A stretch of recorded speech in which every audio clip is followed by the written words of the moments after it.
جو imperialistic power, جو colonialist power اس خطے کو جب خالی کر کے جاتی ہے تو اس کے بعد پولیٹیکل، سوشل یا کلچرل ایفیکٹس اس خطے کے اوپر کیا پڑے، اور anti colonial challenge western dominance کے سامنے وہ پیش کرتا ہے۔ پوسٹ کلونیلزم جو ہے وہ رولر اور سبارڈینیٹ کے درمیان کانفلکٹ کو دکھاتا ہے، مین سٹریم اور مارجنلائز کے درمیان ٹکراؤ کو دکھاتا ہے، اپریسر اور اپریسڈ کا جو آپس میں تصادم ہے اس کو دکھاتا ہے، اور اس کے ساتھ ساتھ یہ سپریسڈ ادر کو بھی سیلیبریٹ کرتا ہے، ڈومیننٹ کلچر کو چیلنج کر کے کوشچن کرتا ہے، اس کی اسٹیبلشڈ اتھارٹی کے اوپر سوال اٹھاتا ہے۔ ڈومیننٹ کلچر، میں یہ نہیں کہہ رہا کہ میجورٹی کلچر ڈومیننٹ، یعنی کہ کلونیلسٹ آیا اس کا کلچر بھی ڈومیننٹ، اس کی زبان بھی ڈومیننٹ، اس کی روایات بھی ڈومیننٹ، ان کو چیلنج کرتا ہے۔ تو اس کے ساتھ ساتھ یہ جو امپائر، جو سلطنتیں آتی ہیں خطے پہ قبضہ کرتی ہیں، انہوں نے کیا اثرات چھوڑے، ریسزم، ایکسپلائٹیشن، یہ ساری چیزیں وہ دکھاتا ہے، اور دکھاتا ہے کہ کس طرح یورپین نیشنز نے دنیا کو فتح کیا، تھرڈ ورلڈ کے ممالک کو کنٹرول کیا، اور کس طرح وہاں کے رہنے والوں نے جو ان کو رسپونڈ کیا، اور کس طرح انہوں نے ریزسٹ کیا۔ پوسٹ کلونیلزم اس کے ساتھ ساتھ وہاں کے رہنے والوں کی پولیٹیکل اور کلچرل انڈیپینڈنس کو بھی دکھاتا ہے۔ پوسٹ کلونیل رائٹرز اس چیز پہ بلیو کرتے ہیں کہ کولونائزرز نے اپنی ویلیوز کو کولونائزڈ نیشنز کے اوپر امپوز کیا ہے تاکہ وہ انٹرنلائزڈ ہوں۔ کولونائزرز نے اپنی زبان، اپنا کلچر انڈیا اور افریقہ کے خطے کے اوپر مسلط کیا۔ کیریبین کے لوگوں کو کیتھولک ریلیجن دیا گیا، اور جب وہ افریقہ کی باؤنڈریز تک پہنچے تو یورپین پالیٹکس نے وہاں پہ بھی اپنا مذہب، اپنی روایات وہاں پہ نافذ کی، ٹرائبل انٹرسٹ کو تباہ کر دیا۔ یہ سارے کا سارا جو منظرنامہ ہے وہ اس ایک ناول کے اندر بھی آپ کو نظر آتا ہے، جہاں وہ اس کے اندر نظر آتا ہے وہیں وہ ٹوائلائٹ ان دہلی کے اندر بھی نظر آتا ہے۔ کولونائزرز نے کولونائزڈ کو ادر کے طور پہ سمجھا، جس کا مطلب یہ ہے کہ وہ ادر مینس کہ ڈفرینٹ، ہم سے مختلف، political, cultural, linguistic, religious values کے حساب سے مختلف۔ دس از واٹ الٹیرٹی۔ انہی چیزوں کو دیکھا جاتا ہے اس کے اندر کہ کس طرح ان ادرز کو ڈیل کیا جاتا ہے۔ ایم فورسٹر نے ایک ناول لکھا تھا اے پیسیج ٹو انڈیا، اس کے اندر اس نے کہا کہ گورا اس طرح کہتا ہے کہ dogs and Indians are not allowed, that is what others, کہ کتے اور انڈینز کو یہاں پہ اس پارک کے اندر اس پرٹیکولر وہ تھا ایک کلب تھا، وہاں پہ آنے کی اجازت نہیں ہے۔ تو یہ چیزیں، یہ جو طاقتیں ہیں کلونیلسٹ پاورز ہیں، وہ کیا کرتی ہیں، کس طرح اس خطے کو لوٹ مار کرتی ہیں، کس طرح تباہ کرتی ہیں، کن چیزوں کے اوپر اثرات چھوڑتی ہیں، یہ تب پتہ چلتا ہے جب وہ اس خطے کو چھوڑ کے جاتی ہیں۔ جیسے اس کی ایک مثال ہے کہ ایک بندہ جب کسی گھر پہ قبضہ کرتا ہے، وہاں پہ جب رہتا ہے، کرائے پہ ہی بھلے وہ جا کے رہے، تو اس وقت تک اس کا اتنا پتہ نہیں چلتا کہ اس نے کیا کیا، لیکن جب اس جگہ کو چھوڑ کے جاتا ہے تو اس کے بعد میں جا کے پتہ چلتا ہے کہ اس کے یہ کیا کرتا رہا ہے۔ یہاں پہ آپ کسی بھی پولیٹیکل سیٹ اپ کی بات مثال لے لیں کہ جس وقت وہ حکومت چلا رہا ہوتا ہے تو اس وقت اس کا اتنا نہیں پتہ چلتا، لیکن وہ جاتا ہے تو پھر پتہ چلتا ہے کہ اس نے یہ اقدامات کیے تھے، یہ نقصانات کیے تھے، یا یہ فائدے کیے تھے۔ پوسٹ کلونیلزم ایک پولیٹیکل یا کلچرل چینج تھی جو کہ چل رہی تھی، اور اسی کی بیس پہ اس نے اپنی جو سپیریارٹی ہے، cultural superiority, social psychological level پہ اس نے کولونائز اسٹیٹ کے اوپر انفورس کیا۔ تو وہاں پھر کیا ہوا، وہاں جد و جہد ہوئی، وہاں پہ لوگوں نے جد و جہد کی، اور پھر مزے کی بات یہ نقصان کیا ہوا وہاں پہ کہ جب انہوں نے اپنا کلچر، اپنا ریلیجن، اپنی روایات وہاں پہ انفورس کی تو وہاں پہ کلچرل ہائبریڈیٹی پیدا ہوئی۔ ہائبریڈیٹی کا مطلب یہ کہ آئیڈینٹی کلیش سٹارٹ ہو گئے ملٹیپل کلچرز کی وجہ سے۔ ایک یورپ کا کلچر تھا، ایک انڈیا کا کلچر تھا، برے صغیر کا، ایک یورپ کا کلچر تھا، ایک افریقہ کا، تو نئی نسل کلچرلی ہائبریڈ پیدا ہو گئی۔ یہ اسی طرح کہ ایک بچہ جو ہے پاکستانی اور چائنیز کپل کے ملاپ سے بچہ پیدا ہو امریکہ کے اندر، تو وہ آئیڈینٹیکلی ایک ہائبریڈ چائلڈ ہوگا. یہی ہائبریڈیٹی وہاں پہ تھی, اور یہی ہائبریڈیٹی کلچرل ہائبریڈیٹی ہمارے خطے میں بھی ہے. پوسٹ کلونیل تھاٹ ایک ڈریم ہے, dream of a new form of humanism. Post colonial thinking جو ہے basically that aims to take the beast skeleton apart to flesh out its favorite places of habitation. Racism, نسلی تعصب, علاقائی تعصب, یہ ساری چیزیں تھیں اس کے اندر. تھوڑا سا ابھی ہم اس کے اوپر نظر دوڑائیں, تھنگس فال اپارٹ کے اوپر, اس کی جانب اب دیکھیں. میں نے جسٹ آپ کو ایک دکھایا, ایک پہلو دکھایا پوسٹ کلونیلزم کا, ایک چہرہ دکھایا کہ یہ کیا کرتا ہے. تو کلونیلزم کے سبجیکٹ کو بڑے فرم اور فیئر انداز میں اس نے پیش کیا ہے, چنوا ایکبی نے اس ناول کے اندر پیش کیا ہے, اور وہ دکھاتا ہے کہ کس طرح کلونیلزم نے وہاں کے لوگوں کو متاثر کیا, کیسے ان کی زندگی کے اوپر اثر چھوڑا, کیسے اس نے ان کے فیملی ریلیشن شپس تباہ کیے, ان کی فرینڈ شپس کو ختم کیا, اور ٹرائبز جو ہے وہ آپس میں لڑنا شروع ہو گئے. مذہب جب چینج ہو گیا, شناخت بدل گئی, تو آپس میں ٹکرائے. چنوا ایکبی نے یہ ناول دراصل یورپین ناولز کے رسپانس میں لکھا تھا, کہ جس میں یورپین جو لٹریچر تھا اس نے افریکنز کو ill mannered, inhuman, uncivilized, brutal اور illiterate ڈپیکٹ کیا. اس کے ساتھ ساتھ شارٹ ٹیمپرڈ, irrational دکھایا, سیویج دکھایا. اور یورپین لٹریچر یہ کہتا ہے کہ Africans need to be civilized and enlightened by the Europeans. تو اس نے دکھایا کہ ان کے اپنے ٹریڈیشن تھے, اپنی شناخت تھی. کلونیلزم کو جب آپ دیکھیں گے کمپلیٹلی ڈسٹرائے کر دیا. کلونیلزم یہاں پہ جب آیا ہے, جیسے میں نے بات کی کہ کلونیلزم اسی چیز کو دیکھتا ہے کہ جب یورپین پاورز نے ان غریب خطوں پہ, جو لیس ایجوکیٹڈ خطے پہ جب قبضہ کیا, تو انہوں نے کیا کیا, اس کو وہ دیکھتا ہے, اس چہرے کو بے نقاب کرتا ہے. تو اس ناول کے اندر بھی اس نے دکھا کہ کس طرح امپیریلسٹک پاورز نے ان کے ٹریڈیشن اور ان کے کلچر کو تباہ کیا ہے. آلدو کہ ایک اچھا افیکٹ بھی تھا کہ کلچرل وائلنس تو نکال دی, لیکن جیسے پنشمنٹ آف کرائمز کو ختم کر دیا, ریچول کو ختم کیا, لیکن ساتھ ساتھ جو ان کے ٹریڈیشن سے ان کو بھی تباہ کر دیا, ان کی شناخت کو تباہ کیا, شناخت کو ختم کیا ہے. سملر سچویشن ہے وہاں پہ بھی, یاد رکھیے گا تھنگس فال اپارٹ کے اندر بھی یہی سچویشن ہے, یہی منظر نامہ ہے وہاں پہ, صرف خطہ بدلتا ہے, باقی کہانی سیم ہے, باتیں سیم ہیں. اب یہ ہمیں کیسے پتہ چلتا ہے؟ ناول کو لے کے آپ بڑھیں, اگر اسی ایک پرسپیکٹیو کو, پوسٹ کلونیل پرسپیکٹیو کو جب آپ لے کے بڑھیں, آپ پھر وہی کوسچن آئے گا, وہی چیز ڈسکس ہوگی کہ اس نے تیسرے حصے میں کیوں بتایا.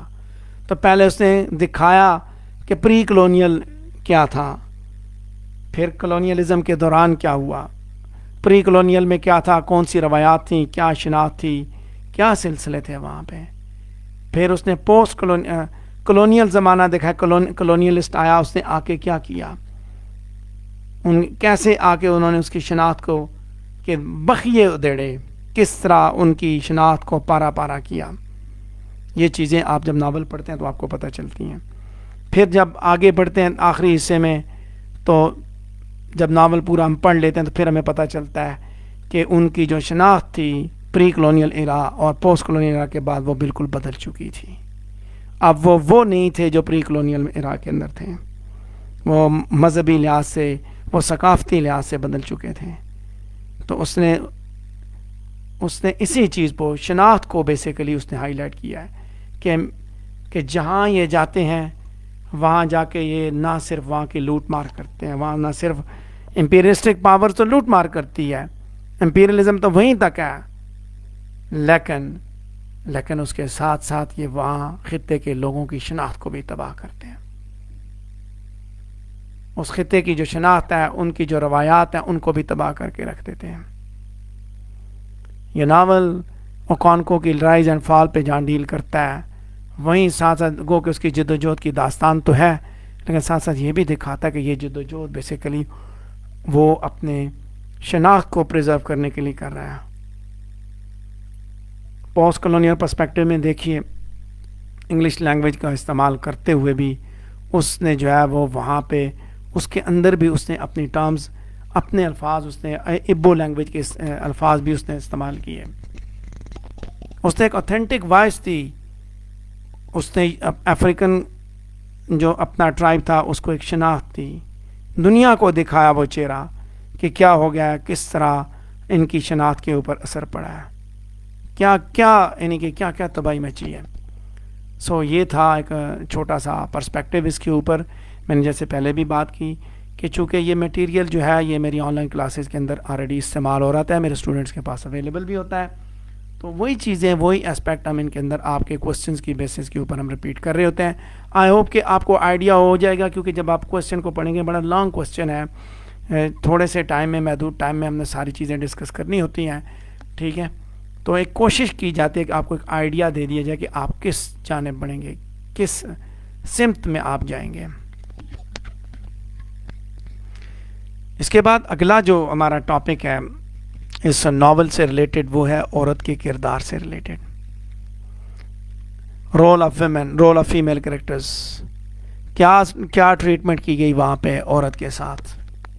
آپ اس میں آپ دکھائیں گے کہ جب اس نے جو کلچر دکھایا, آبجیکٹو پورٹریل, ٹھیک ہے, بالکل غیر جانبدارانہ انداز میں اس نے جو تصویر دکھائی, اس نے اپنے خطے کی تصویر دکھائی ہے.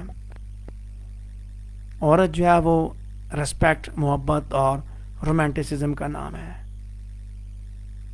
لیکن it is not from the creation women are considered as part of superior humanity. یہاں پہ آج بھی ایسی سوسائٹیز اور کلچرز موجود ہیں جہاں پہ عورتوں کو غلام سمجھا جاتا ہے, خاص طور پہ افریقن سوسائٹیز کے اندر.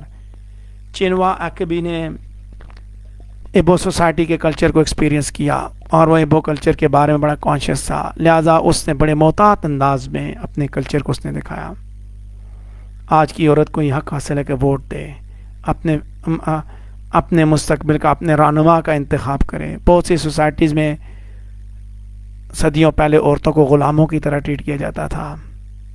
اسی طرح کے حالات نائجیرین سوسائٹی کے اندر بھی تھے, اور اسی چیز کو, اس میل ڈومینیٹڈ سوسائٹی کو اس نے اس ناول کے اندر دکھایا, جہاں پہ اس کے باوجود کہ وہ سوسائٹی میل ڈومینیٹڈ ہے, وہاں پہ آئرونیکلی اگر دیکھا جائے تو چیف گاڈیس بیسیکلی فیمیل گاڈ ہے.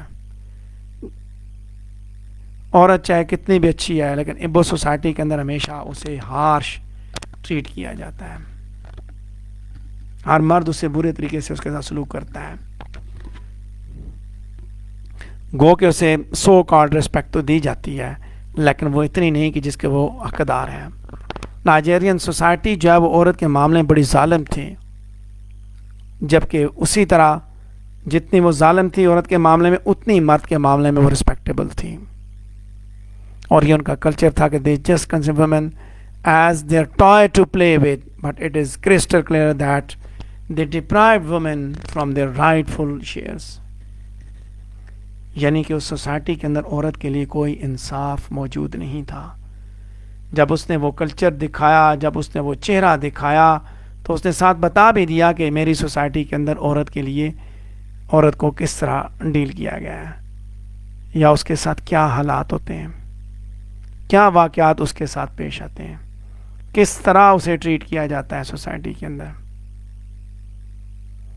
سو کروئل ایٹیچیوڈ مین کا عورتوں کے ساتھ آپ نے دیکھا, ناول کے اندر بھی دیکھا جب آپ نے پڑھا, اور یہ چیز آپ ادھر ڈپکٹ کریں گے, آپ دکھائیں گے کہ عورت عام طور پہ سوسائٹی کے اندر, مہذب معاشرے کے اندر عورت کا کیا کردار ہے, اور افریقن کلچر کے اندر کیا کردار ہے. انصاف اس کو نہیں ملتا, ظلم کی چکی تلے وہ پس رہی ہے, مرد اس کے ساتھ بڑے کروئل انداز میں پیش آتا ہے. لیکن وہیں ساتھ ساتھ اس سٹننگ رول کے بارے میں آپ ضرور بات کریں گے جو کہ اس کے اندر دیا گیا ہے کہ دیوی کا رول پھر بھی, یعنی کہ جو چیف گاڈ ہے اس کا رول انہوں نے عورت کو ہی دیا ہوا ہے.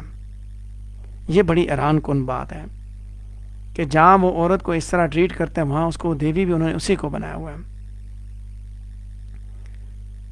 اب یہاں اس سٹننگ رول کو مزید دیکھیے کہ ایک چہرہ وہ ہے عورت کا, دوسرا چہرہ کون سا ہے کہ اس نے ہارش ایٹیچیوڈ تو تھا ان کا, لیکن اوکانکو کو جب ایگزائل ہوئی تو آپ اس میں دیکھیں ایگزائل کے بعد اس کو سکون کہاں پہ ملا, ماں کے گھر میں. وہ اسی خطے میں گیا جہاں جو اس کی ماں کا علاقہ تھا. ایک طرف وہ عورتوں کو ہر امپورٹنٹ میٹر میں اگنور کرتے تھے، لیکن دوسری طرف وہ گاڈیس کی صورت میں عورت کی ہی پوجا کرتے تھے.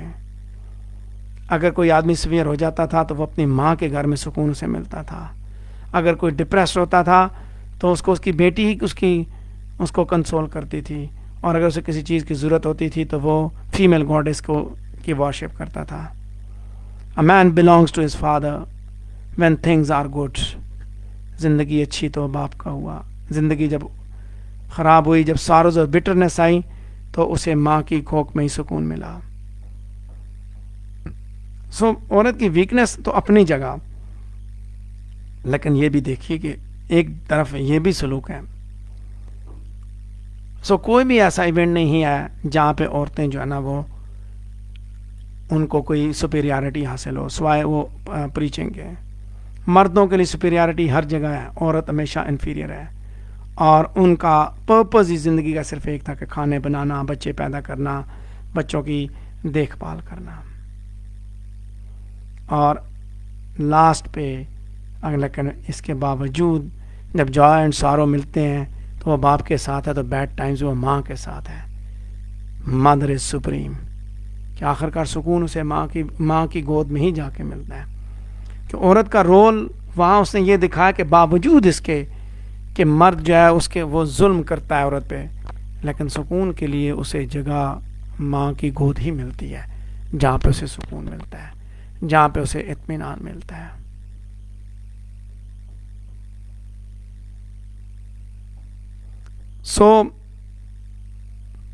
اس کے بعد اگلا ٹاپک دیکھتے ہیں، cultural conflict in things fall apart.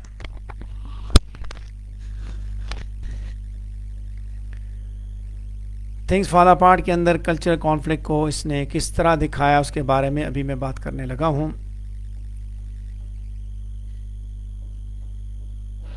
اس سے ریلیٹڈ ہمارے دو کوسچنز بھی ہیں کہ the novel is a rejoinder of western colonisation to Africa and its consequences. Western colonisation کا افریقہ کی جانب جو رسپانس تھا اور اس کے نتائج. اس کے علاوہ دوسرا ہے tragic consequences of the incursion of the white man and his culture into African traditional society. تو اس چیز کو، اس پہلو کو آپ دیکھیں تو آپ کو خود اندازہ ہو جاتا ہے. ان دونوں چیزوں کے حساب سے اگر تعارف کرایا جائے، کلچر کسی بھی خطے کی شناخت ہوا کرتا ہے اور اسی کی بیس پہ دنیا میں وہ پہچانا جاتا ہے. روایات کا، ہر خطہ اپنی روایات کا مظہر ہوتا ہے. کیا اس کی مطلب ہے، کیا ان کے زندگی کے کون سے اصول ہیں، زندگی وہ کس طرح گزار رہے ہیں. لیکن یہاں دو کلچرز کا تصادم دکھایا گیا ہے، دو تہذیبوں کا تصادم دکھایا گیا ہے. ٹھیک ہے، کلچرل کانفلکٹ کی صورت میں ایک طرف پولیتھیسٹک یوموفین سوسائٹی ہے جن کے اپنے دیوتا ہیں Agbala, the oracles of the hills and caves, chi, the personal God. یوموفین جو لوگ ہیں وہ اپنے دیوتاؤں کی پوجا کرتے ہیں، اوبیڈینٹ ہیں، اور ان کی مرضی کے بغیر وہ جنگ بھی نہیں لڑتے، بلکہ وہ ان کے اوپر ہی ڈپینڈ کرتے ہیں پنشمنٹ کے لیے بھی. وہ روایات ساری آپ دیکھ سکتے ہیں کون سی روایات ہیں. کلچر کی جب بات کی جائے، کلچر کا تعلق مذہب کے ساتھ بھی ہوتا ہے، مذہبی روایات کے ساتھ بھی ہوتا ہے. تو ان کی جو شناخت تھی، جب وہ آئے، گورے جب آئے تو انہوں نے آ کے ان کی اس شناخت کو مجروح کیا. گو کہ کچھ چیزیں ایسی تھیں، کرولٹی ضرور موجود تھی، لیکن مذہب کے حساب سے اگر دیکھا جائے تو وہ چیزیں ساری کی ساری چیزیں ٹھیک کرنے کی ضرورت نہیں تھی. وائٹ مین جب آیا، وہ وائٹ مین اپنے ریلیجن کے ساتھ آیا، اور جب ریلیجن کے ساتھ آیا، اپنے کلچر کے ساتھ وہاں ٹکراؤ شروع ہو گیا. مشنریز نے آ کے لوگوں کو کنورٹ کرنا شروع کر دیا، اپنے مذہب کی جانب لے کے آئے. اس سے کیا ہوا کہ یوموفین اکانومی کے اندر بھی کانفلکٹ پیدا ہوا. وہ لوگ جو کہ بڑے مشہور تھے، وہ جو بڑے بڑے سردار، بڑے بڑے چودھری تھے، وہ ختم، ان کی سرداری، ان کی چودھری ختم ہو رہی تھی، کیونکہ وہی جو ان کے ماننے والے وہ دوسری طرف چلے گئے.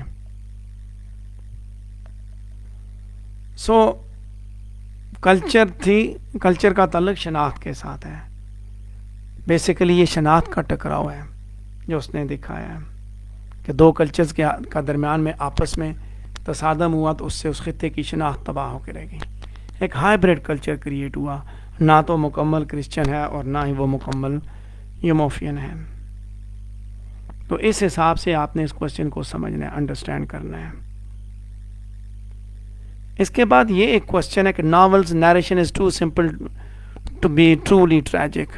بیسیکلی اس کی جو نیریٹو ٹیکنیکس ہیں ان سے ریلیٹڈ یہ کوشچن پوچھا گیا. میں نے سیپریٹلی اس کو یہاں پہ لکھا بھی ہے کہ اس کا یہ کوشچن جو ہے, why you consider Achebe's method of narration too simple and why.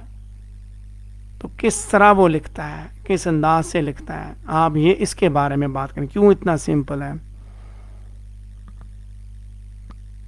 تو اگر اس چیز کو دیکھا جائے, کہتے ہیں نیریشن از ٹو سمپل. ایکبی ایک نیٹو اسپیکر نہیں تھا, دوسرے الفاظ میں دیکھیں تو انگلش اس کی مادر ٹنگ نہیں تھی, لیکن اس نے انگریزی میں لکھا بڑے کریٹو انداز میں. ایک ٹرو آرٹسٹ کے ہونے کے ناطے اس نے ناول کو ایک یونیورسل اپیل کے ساتھ پیش کیا. نہ صرف ویسٹرن افریقہ نے اس کو اپریشیٹ کیا, بلکہ آج بھی ساری دنیا میں یہ ناول پڑھا جاتا ہے. یہ نہ صرف ایک ابو سوسائٹی کی داستان ہے, بلکہ یہ ہر قوم کی داستان ہے جو کہ اس کلونیلزم کے زیر سایہ جس نے زندگی گزاری. بہت سے کرٹکس نے جو ہے چنوا ایکبی کی ایفرٹس کو اپلاڈ کیا, تعریف کی.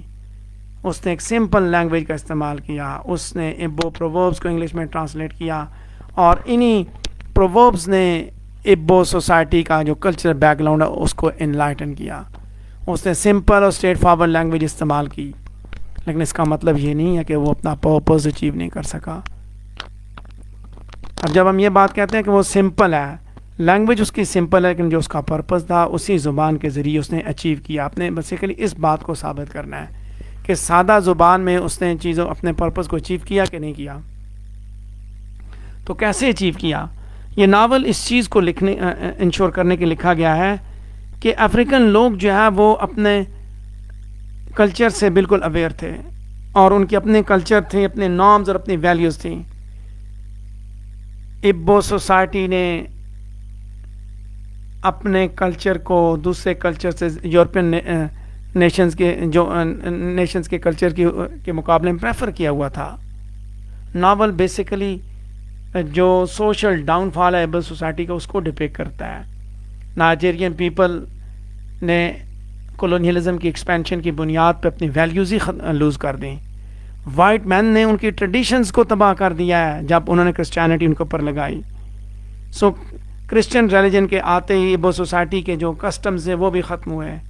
یہ چیز بڑی ٹریجک ہے کہ ان لوگوں نے اپنا کلچر, اپنی شناخت کو گنوا دی.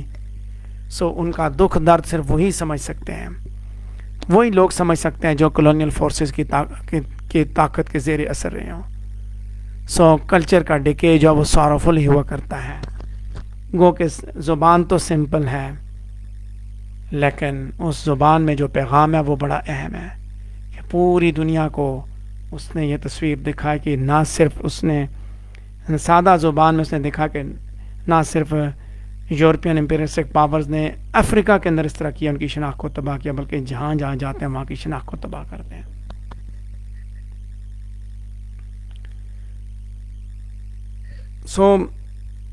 Things Fall Apart is truly tragic. Narration کے حساب سے دیکھا جائے ریمارکیبل ہے کہ while experiencing the Igbo society, چنوا ایکبی has written about their culture. گو کہ ویسٹرن افریقن لوگ جو ہیں تھوڑے تھے جو اس کو پڑھ سکتے ہیں, لیکن ان کا لٹریچر جو ان کے اندر موجود تھا, they were used to tell stories to each other.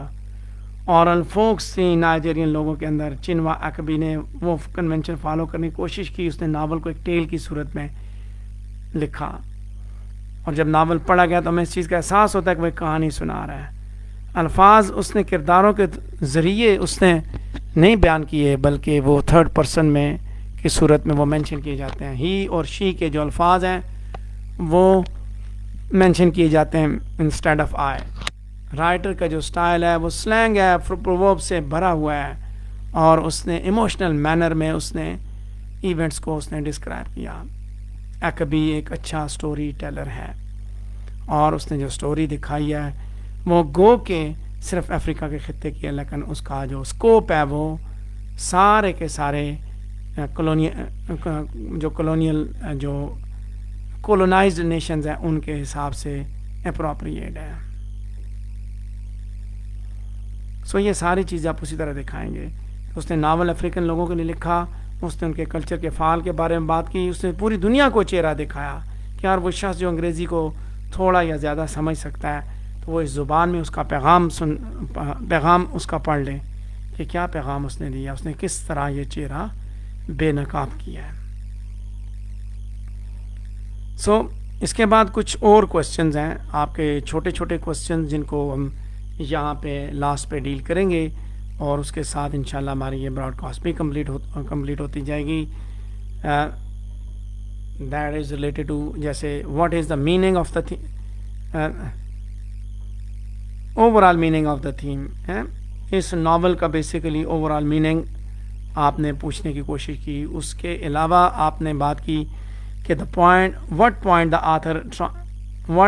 is the author trying to make about mankind society in novel. What is the importance of chai in shaping Conco's destiny. تو یہ جو کچھ چھوٹے چھوٹے کوسچنز ہیں ان کو بھی میں نے ڈیل کیا، کوشش کیا کہ ان کو بھی یہاں پہ تھوڑا سا موقع مل جائے. شارٹ کوسچنز کو بتانا اتنا آسان نہیں ہوتا، چیزیں ڈھونڈنی پڑتی ہیں.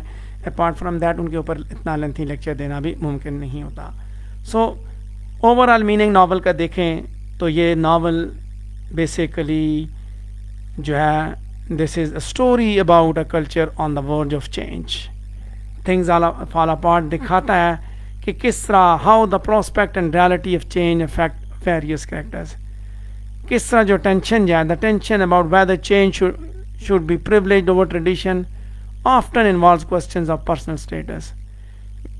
کہ کیا تبدیلی کو یعنی کہ چینج کو ٹریڈیشن کے اوپر پریولیج کیا جائے یا نہ کیا جائے. یہ اوور آل میننگ ہے کہ جو باہر سے آنے والی تبدیلی ہے، تبدیلی کی جو ہوائیں ہیں ان کو قبول کیا جائے یا نہ کیا جائے، اور جب تبدیلی کی ہوائیں آ رہی ہیں تو ان کے ساتھ اور کیا کیا آ رہا ہے.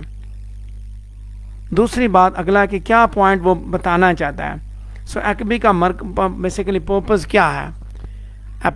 چینوا ایکبی جو ہے اس ناول کے اندر اپنے ریڈر کو ایز این افریقن اپنے کلچر کی ویلیو، اس کی قدر و قیمت جب وہ دکھانا چاہتا ہے. وہ اپنے ریڈرز کو ایبو سوسائٹی کے لیے ایک انسائٹ پرووائڈ کرتا ہے right before the white missionaries invasion on their land, کہ ان کے آنے سے پہلے اس خطے کے کیا حالات تھے، وہ کیا تھے، اس شناخت کے بارے میں بات کرتا ہے، دکھاتا ہے کہ کیا ہو چکا. اس کے بعد اگلا ہے چائے. اوکانکو کی ڈیسٹنی کو بنانے میں، شیپ کرنے میں چائے کا کیا کردار ہے. چائے ایک انڈیویجول کا پرسنل گاڈ ہے جس کی میرٹ جو ہے وہ انڈیویجول کی گڈ فارچون یا لیک کے اوپر ڈٹرمن کی جاتی ہے. سو along the lines of this interpretation one can explain Okonko's tragic fate as a result of problematic chai, a thought that occurs to Okonko at several points in the novel. کہ اس کی چائے بھی problematic ہے اور وہ بھی خود بھی پرابلمیٹک ہے، کہ وہ اسے چونکہ وہ پرسنل گاڈ بھی اس کا پرابلمیٹک ہے تو وہ بھی اسی طرح چل رہا ہے. اچھا اس کے بعد آگے یہ بات بار بار میں نے کی، why does Achebe choose to bring the European colonial presence in only the last third of the novel. چونکہ اس ناول کو لکھنے کا مقصد کیا تھا، وہ بیسیکلی اپنے کلچر کے بارے میں بھی بتانا چاہتا تھا، وہ دکھانا چاہتا، وہ کمپیریزن کر رہا تھا کہ پری کلونیل کیا تھا، پوسٹ کلونیل کیا ہے. لہٰذا اس نے لاسٹ تھرڈ پہ ہی دکھایا کہ پہلے ہم یہ تھے، ان کے آنے کے بعد، ان کی تباہ کاریوں کے بعد ہم کیا ہو چکے ہیں. اس کے بعد وہ ڈیمیج دکھاتا ہے ناول کے اندر. پوسٹ کلونیل پرسپیکٹیو کو دیکھیں، جو ڈیمیج کیا گیا، جو تباہی کی گئی، وہ اس نے دکھائی کہ novel attempts to repair some of damage done by European depictions of Africa. کہ اس ناول کے اندر وہ جو شروع میں بیک گراؤنڈ کے اوپر ہم نے بات کی تو وہاں پہ یہ چیز میں نے ڈسکس کی ہوئی ہے کہ یہ یورپین ڈپکشن، یورپینز نے جو افریقن کی ڈپکشن کی وہ ہارٹ آف ڈارکنیس کے اندر کی ہوئی ہے کہ افریقنز کس طرح کے ہیں. تو یہ اس کو ریپیئر کرتا ہے، دکھاتا ہے کہ یورپین اس طرح کے نہیں ہیں جس طرح کے تمہیں دکھائے جاتے ہیں. وہ اپنی شناخت دکھاتا ہے ان کو، وہ اپنی تہذیب دکھاتا ہے کہ اصل میں ہم لوگ کیا تھے، کیا سے کیا ہو گئے. اس کے بعد اس کا آخری کوشچن ہے, آخری ٹاپک ہے جو ڈسکس کروں گا کہ is Okonkwo destined for tragedy or did his choices lead him to his tragic fall. Basically Okonkwo کو ایز اے ہیرو یہاں پہ ڈسکس کرنا ہے, تو اس میں آپ دیکھیں گے کہ اس کی چوائسز یا کون, یعنی کہ اپنی چوائسز کی وجہ سے وہ تباہی کا شکار ہوا ہے یا ڈیسٹنی نے اس کو یہاں تک پہنچایا. سو جو چوائسز اوکانکو نے لیں, جو فیصلے اس نے کیے, وہ اس کی موت کی وجہ بنے. اور یہ اس وقت ہوا کہ وہ جس طرح کا آدمی تھا اس کے ساتھ ایسا ہی ہونا تھا, بڑا بہادر تھا, بڑا اسٹرکٹ تھا. جب وہ بلیفس اور ٹریڈیشن کی بات آتی ہے وہ اس کے معاملے میں بڑا سخت تھا. لیکن جب کرسچن مشنریز وہاں پہ آئیں, انہوں نے یوموفین کے لوگوں کو کنورٹ کرنا شروع کیا, تو وہ دیکھتا ہے کہ یہ اس کے کلچر کی جانب ایک دھمکی, ایک تھریٹ ہے. اسی وجہ سے جب بھی اس کے ساتھ کرسچن یا اپنے خدا کے بارے میں بات کرنے آتے تھے تو وہ ان کی طرف کوئی توجہ نہیں دیتا بلکہ وہاں سے چلا جاتا تھا. اور جب وہاں پہ یعنی کہ یوموفین سیٹ اپ کے اندر جب میٹنگ ہوئی, لوگ اکٹھے ہوئے, کرسچنز نے جب ان کو انٹرپٹ کیا, تو وہاں پہ پھر اس نے اپنا ایکشن دکھا دیا. He was a man of action. اسی وقت اس نے ایکشن دکھایا اور اس نے پھر وہاں پہ پھڑکا دیا بندے کو. اس کے غصے اور اس کی بٹرنس کی وجہ سے ہی وہ ہمیشہ ٹربل کا شکار ہوا, اور آخر کار اس نے خود کو بھی مار دیا.